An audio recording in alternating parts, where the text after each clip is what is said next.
Good morning and welcome to the Daily Cyber Briefing for Friday, the 21st of June. I'm Stephen Ridgway.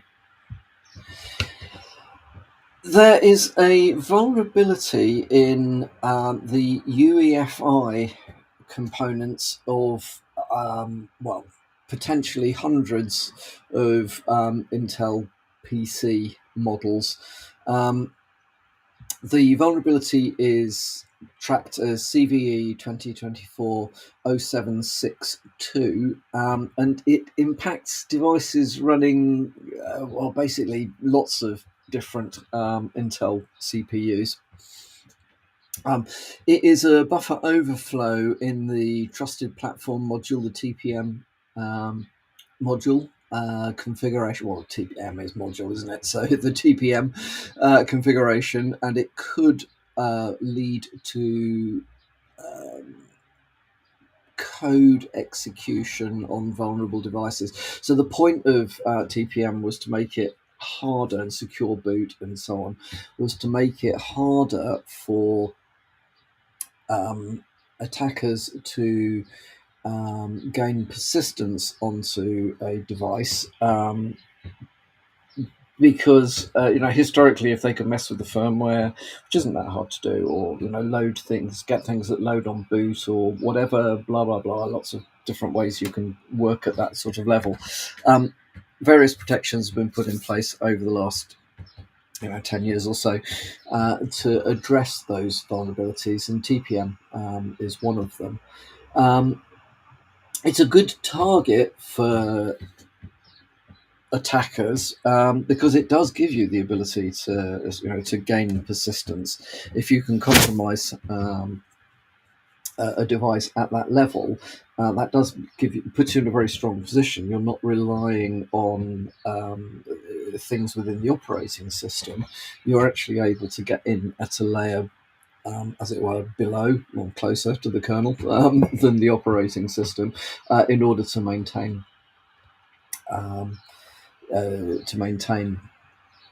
persistence. So there are already firmware updates are being pushed out. Lenovo has been noticeably quick to push out firmware updates. Now, I know that in large enterprise environments, certainly historically, I'm not so sure now, but certainly historically, pushing out firmware updates has been considered one of those, oh my God, we're not going to do that type processes, based around the fact that the tooling isn't always brilliant for doing it, managing it on a remotely on an enterprise scale, and the potential for breaking, and so on and so forth. However, it is always worth staying up to date with this stuff if you possibly can. So yeah, definitely have a read of the article. It is a very interesting article in Bleeping Computer that talks about this.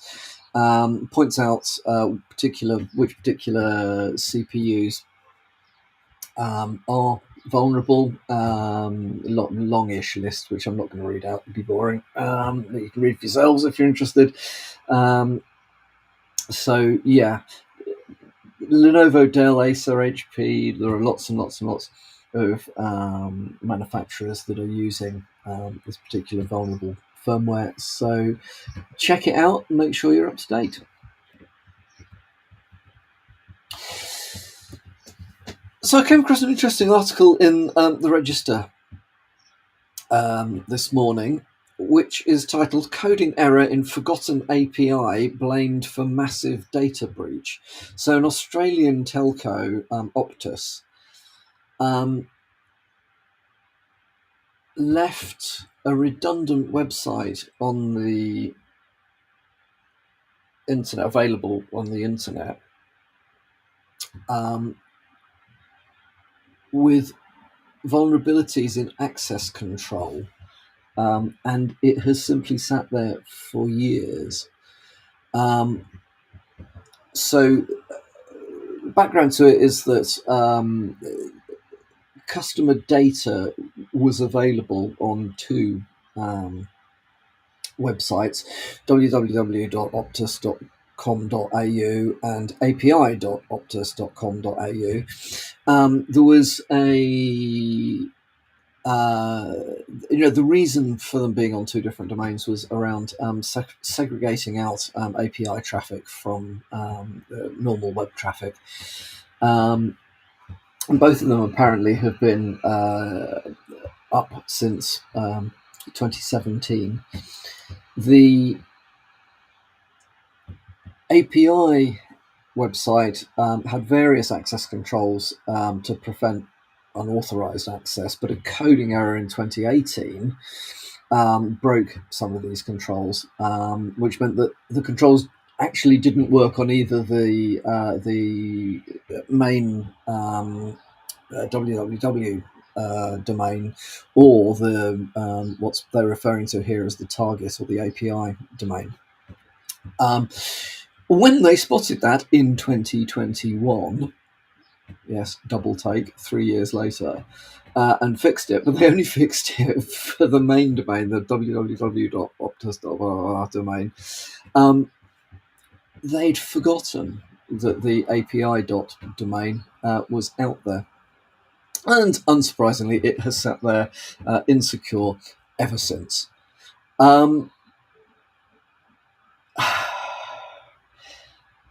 This, I think, is so. Why we don't have? Well, we do have customers in Australia, but they're probably not listening at this time in the morning, nighttime, or whatever it is over there.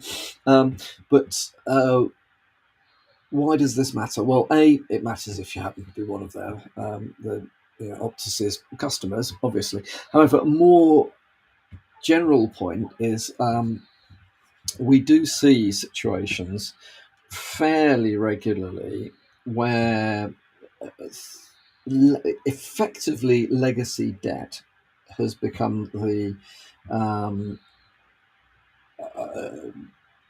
underlying root cause for breaches or compromises. Now you could say, well, actually, no, the root cause is whatever the vulnerability was that got exploited. Yeah, but then there are what's that thing? Is it the 5 whys or something of root cause analysis? Oh Lord, I'm trying to go back to my service management training years and years and years ago.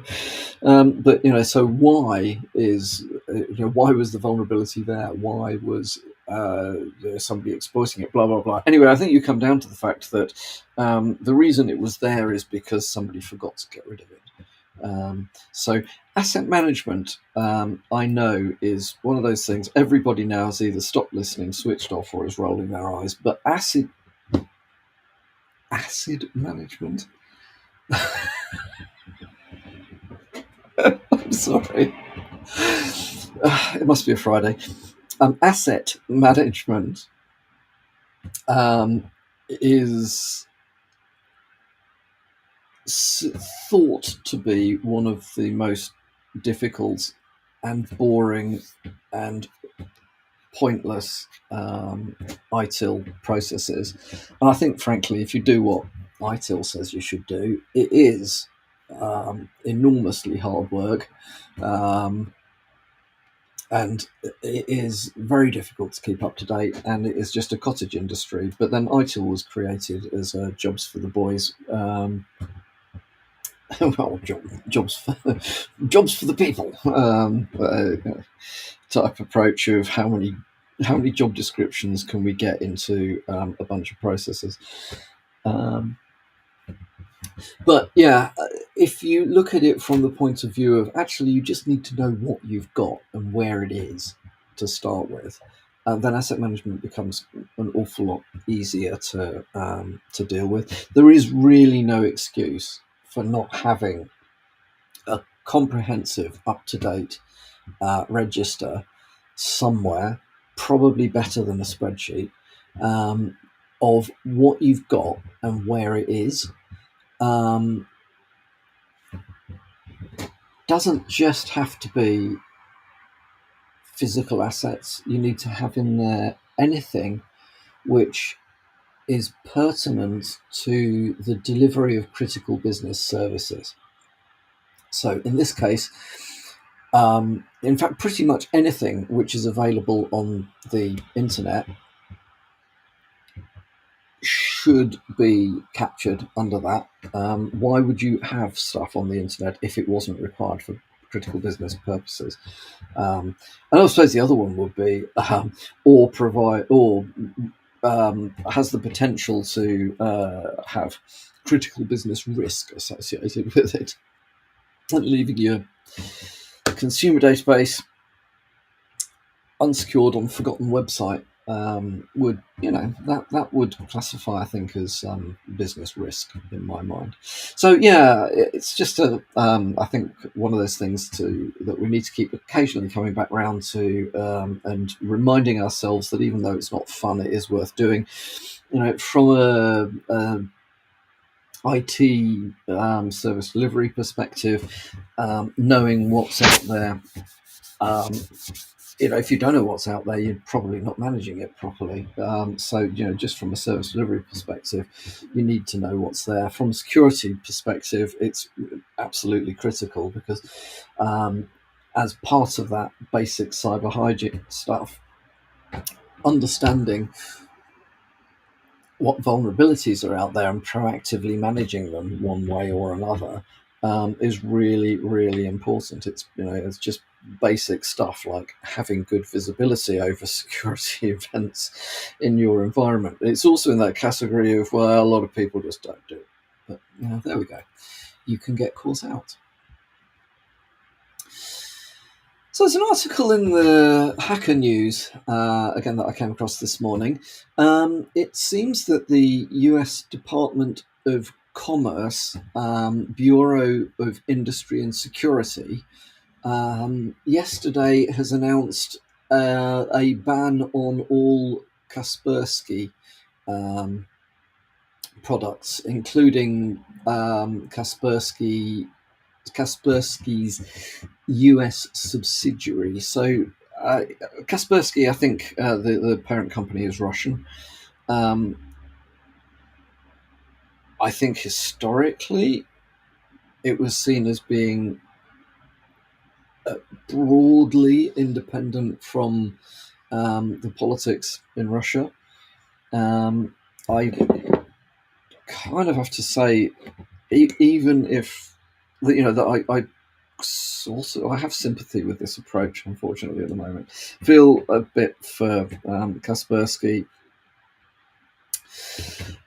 If they have been busily trying to just do business, provide security, and avoid the politics, which I think they've done reasonably well, eventually, I guess this stuff is going to catch up with you, and when you're, the president or the leader of your country has effectively declared war on the Western world, don't be too surprised if that makes it difficult to do business with the Western world. Bit sad, but there we go. So I think it's sort of understandable. I think it also, based around the fact that it's difficult to know exactly what nation state security forces can make private businesses do in this sort of arena.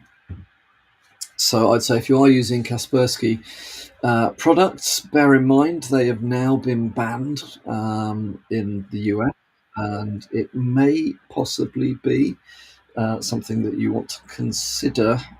Consider and risk assess your relationship with Kaspersky and your requirement or dependency on Kaspersky products. Sometimes these sorts of decisions, especially in the States, are made for political reasons more perhaps than security reasons, but equally it's not all a conspiracy, and there is often some truth behind a lot of this sort of stuff. Anyway, so think about it, and possibly time to move if you are. Well, in fact, I was going to say if you're one of those companies that might be targeted by the Russian APTs, but probably regardless. Yeah.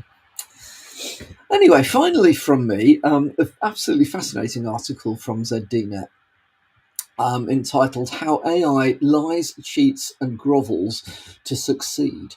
Um, we all know that AI has a tendency to make shit up, or make stuff up. Um, I think the last time I checked, if you asked one of those chatbot AIs for factual information, apparently about 20% of the time it makes stuff up in order to answer your question, which touches on a couple of things here. One is they desperately want to answer your question. So to the point where the same AI, if talking to somebody who is, perhaps left of centre, will busily tell you how wonderful it thinks Keir Starmer's policies are. If you beat to it and it becomes clear that you're slightly right of centre, it will probably tell you how wonderful Farage is. I don't think anything will tell you how wonderful Rishi Sunak is. But there we go. Oh my God, we've strayed into politics. I'll get cancelled at any moment. However, so yes, AI has no morals. Is like the core to this.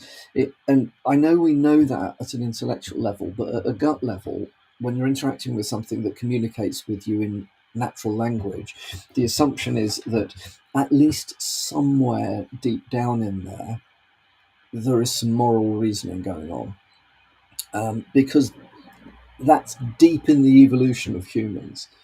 And yeah, we understand that sometimes you can get what you want by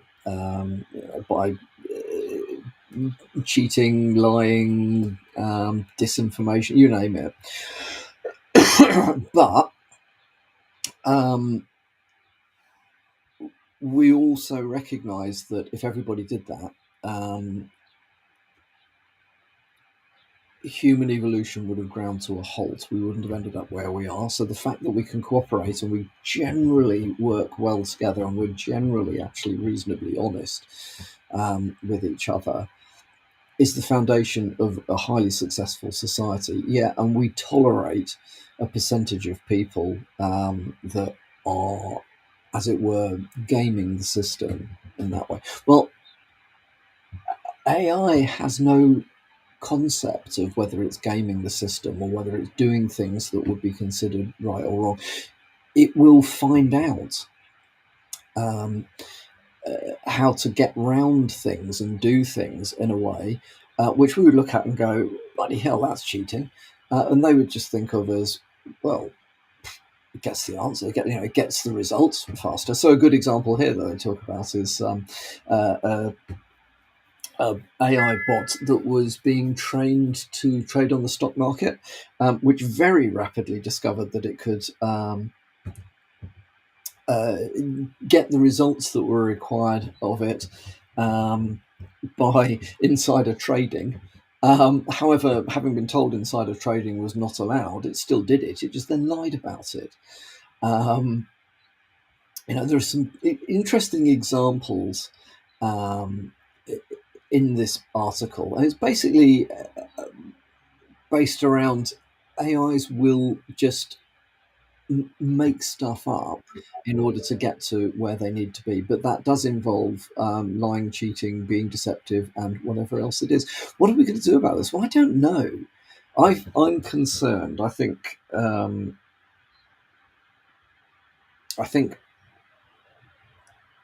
we may believe that we've put in place controls around this stuff, but because the code originates in the mind of a human but doesn't have in it any of the evolutionary checks and balances which we are really not conscious are affecting how we behave, but are there regardless. Evolutionary biology has an awful lot to say about how people behave and why they behave the way they do and why they are how they are and so on and so forth. It's not just a case of you've inherited your eye color or whatever it might be. But there's none of that in place with AI, and it's taken millions of years for us to get to where we are. AI will evolve itself. Whether it will evolve itself to come up with the same rules of general behaviour that we've got, I think is unlikely, and I think certainly for definitely for the foreseeable future, we're going to be in a world where AI will be looking at ways of getting around anything that if we set it a task, it's going to find the most efficient and probably quite happily to be what we would call ruthless about attaining the goal. What will be interesting is when it starts setting its own goals. There's the possibility for Arthur C. Clarke's 2001. HAL and with relentless homicidal tendencies, or possibly even Terminator. I know we laugh. They're films, they're books. The idea's out there, but I think certain sci-fi writers got there much faster than we'd expect. But we've seen an awful lot of the stuff that has come out of sci-fi has turned into reality anyway, because it's like humans are thinking these things up. They might be able to think them up and write them down, but at some point somebody may actually go off and do it. Well, I think we may be on the cusp of creating computer systems that are making decisions about things based on criteria that are not governed in any way by the sorts of things that we would find acceptable. Anyway, it's a very interesting article. If you're curious about whether AI will do something more interesting than simply take the boring bits of your job and do them for you, it is a good read to at least arm yourself with some information around whether you think this is or isn't a good thing and what we should or shouldn't be doing about it. But I think the truth of the matter is the cat's out of the bag. We've opened Pandora's box or whatever it might be, don't think we're going to put the stuff back in. Anyway, that has been a slightly longer briefing than anticipated because I'm clearly off on a rant today. Hope you have a good Friday. I hope the weekend is good for you. It's looking like, certainly in the south of England, it's going to be warm and sunny, so I shall be putting my feet up in the garden at some point. And I hope you get to